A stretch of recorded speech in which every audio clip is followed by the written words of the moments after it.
মাঘী পূর্ণিমার মেলা হিসাবে গঙ্গাসাগরে কপিল মন্দিরের সামনে ভিড়টা শুধু হয়েছে একবার দেখো। সবাই যাতে ভালো থাকে, দাদু সরকার ওনার পরিবারে যাতে সবাই ভালো থাকে বাড়ির উদ্দেশ্যে 10 টাকা করে সাহায্য করলেন।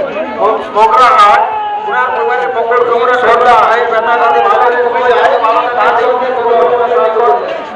এইটা হচ্ছে পূজার লাইন, আর এটা হচ্ছে সদস্যের গার্লফ্রেন্ড, আর এই হচ্ছে পূজার লাইন।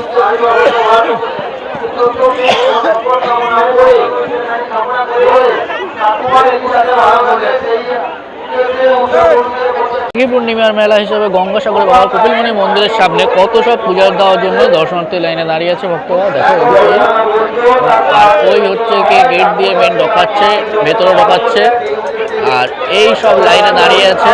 আর ওই যে দাদা সিভিকগুলো দাঁড়িয়ে আছে, এখান থেকে লাইন ছাড়ছে আর ওদিক থেকে সব আসছে।